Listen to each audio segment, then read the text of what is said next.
The evil is coming, and never trust a radiologist.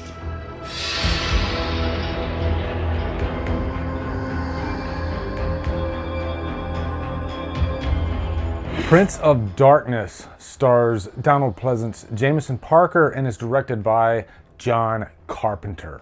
What's up, guys? I'm really excited. Have you ever watched a movie and immediately it just like floors you? That's Prince of Darkness for me. John Carpenter is my favorite director. Many of you know this. Having said that, I haven't seen all of his films.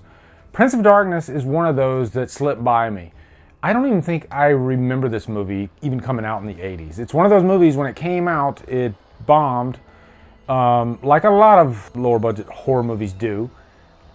But then it found its life on video. And it's one of those movies that I would constantly hear in horror circles, especially if you're talking about Carpenter.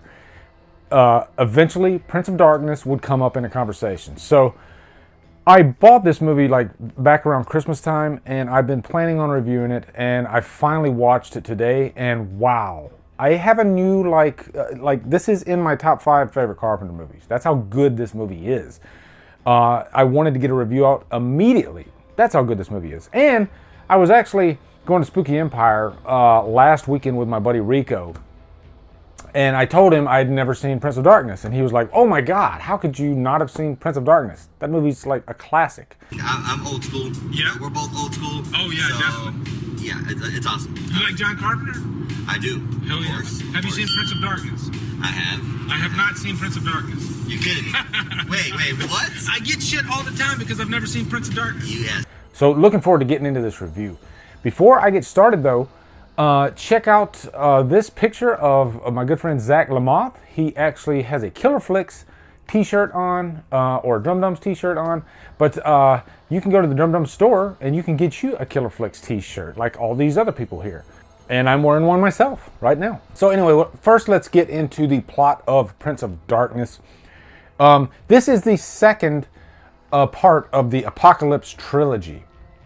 According to John Carpenter, The Thing, Prince of Darkness, and In the Mouth of Madness are all the Apocalypse trilogy. They are not shared by the same characters or stories, but they all have similar themes in that it's the end of the world, or the end of the world is imminent.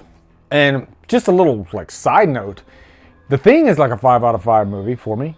This movie is like a 5 out of 5 movie for me, so I think I just gave away my rating. So if In the Mouth of Madness is that on that level, then we might have a perfect trilogy, people. But at the beginning of this movie, we have this old abandoned church kept up by Donald Pleasance, who plays the priest. And there is this awakening, I guess you could say. There is this cylinder, this chamber that has this like green liquid, or what's referred to as prebiotic fluid. And really this liquid is the embodiment of Satan. And so this fluid, it finds a host, and then as soon as it gets a host, which is the radiologist, Susan, then it starts traveling to other hosts. And so... excuse me, but I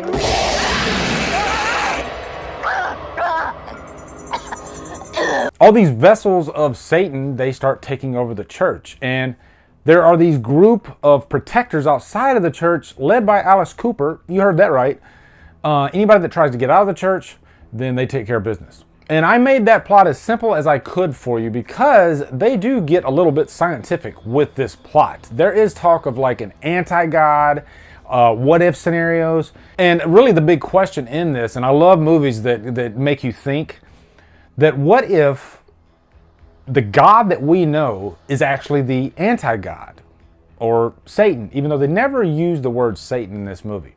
You know, we're led to believe that this is our God when actually it isn't our God. So that's the themes that we're dealing with in this movie. It creates a lot of discussion, but it's directed so well. Oh my God, that's one big thing we're going to talk about in this movie. The directing by Carpenter is at the top of its game. Like, he is just a revelation.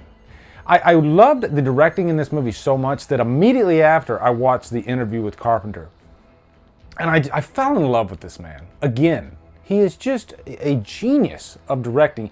He talks about today's movies, he calls them bebop movies.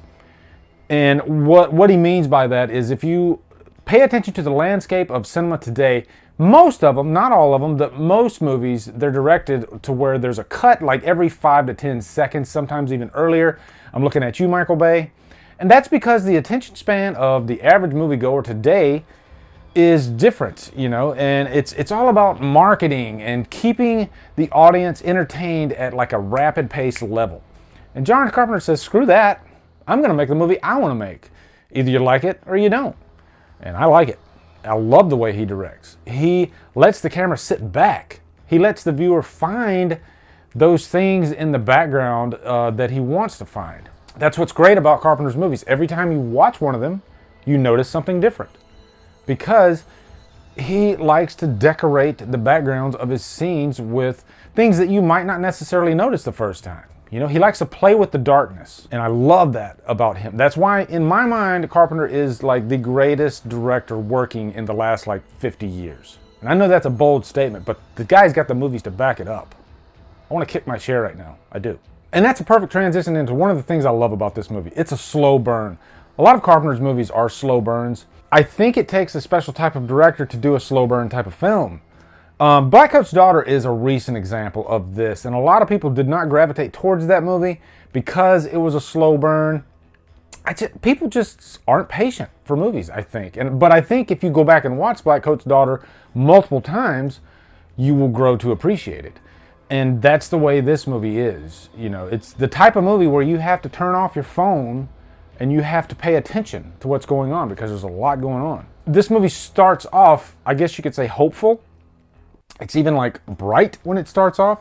But as the movie goes on, as the liquid entity gets out, it gets grim. It gets really dark. And you can almost see the ending in sight. And the ending is probably not going to be good. That is a trademark of Carpenter. American movie audiences like happy endings. But Carpenter is a big fan of like German expressionism in film.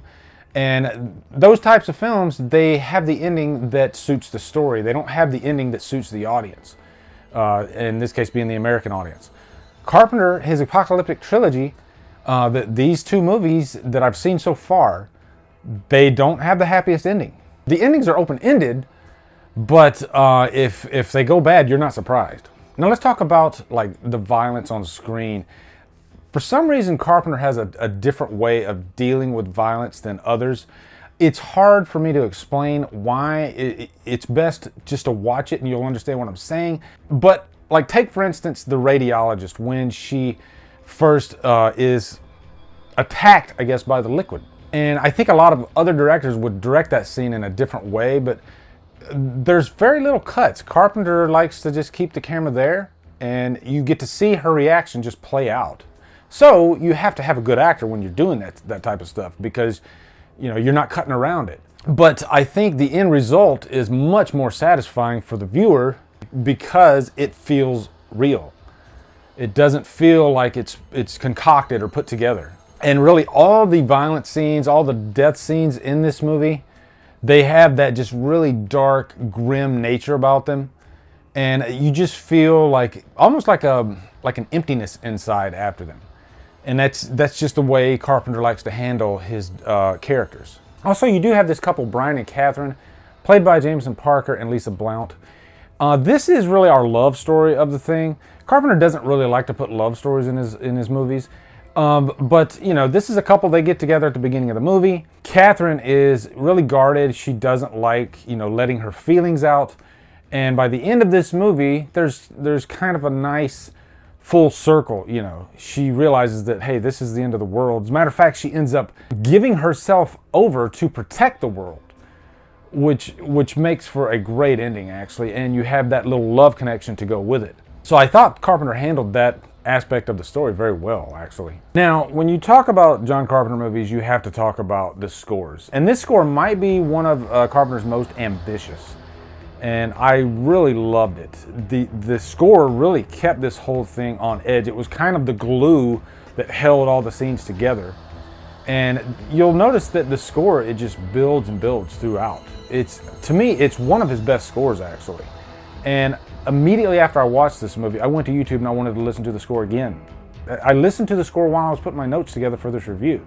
That's how good of a score it is. Also, you're gonna notice, when you're talking about the Apocalypse trilogy, I did notice a lot of similarities between this one and The Thing, especially paranoia and not being able to trust everybody. The people that are taken over by the liquid, the difference is the other characters knew that, these were evil characters. Whereas in The Thing, you didn't know who the Thing was. But all these like evil hosts in this movie were super creepy. And finally, I got to talk about that last scene in this, after everything's said and done, and you have Brian. He's having this dream. And what's interesting is throughout the movie, any character that's in that church, when they have a dream, the dream is really controlled by the evil. So they all have like a similar dream, and they see like this dark figure, coming out of this doorway. So that's the dream that Brian has at the end of this movie. And I just love the very last scene when his hand is reaching over towards the mirror, and then it just goes to the credits. So it's kind of an open-ended ending, but you know how it's going to play out. Guys, I cannot recommend this movie enough. You already know my rating. Trapped on an Island. This movie is fantastic. And it's one of those that I'm really looking forward to watching again in October. Like, I've already started building a list of movies that I want to watch in October, like Night of the Demons. I just reviewed that one, loved the hell out of it. That one's going to be a fun for October because it takes place on Halloween night. This is another one, though, that's just going to be great. As a matter of fact, I'm going to review The Thing again. I'm going to do The Thing Revisited because I reviewed The Thing like way early in my channel days. So I want to really dig deep in that because The Thing is my number 3 favorite movie of all time, behind The Crow and behind Halloween. It's that important of a movie to me. And then I definitely want to do In the Mouth of Madness. And to watch that trilogy in October would be pretty damn cool. And Andrew Becker will be happy too because he's been wanting me to review In the Mouth of Madness. But I think he hasn't even seen Prince of Darkness yet. So shame on you, Andrew. Anyway, guys, post in the comments, what are your thoughts on Prince of Darkness? Looking forward to hearing them. Also, look for upcoming reviews. My patron requested reviews are really coming in after my new tier system. I'm going to be doing Rosemary's Baby. I'm going to be doing No Country for Old Men, and a few others. So thank you guys for just recommending all these great horror movies. Bird with the Crystal Plumage, that's another one that I'm going to be reviewing real soon. Deep Red behind me. So many reviews ahead of me. My cup runneth over. Thank you all for all these great recommendations. Come over to Killer Flicks if you haven't become a member, where we talk horror all day and every day. And on Fridays, we do Free for Fridays. Follow me at Drumdums on Facebook, Twitter, Instagram, Letterboxd, and now Stardust. If you like what I'm doing, hit that subscribe button. I'd really appreciate it. Anyway, guys, thank you so much for watching. Have a great day, and Drumdum out.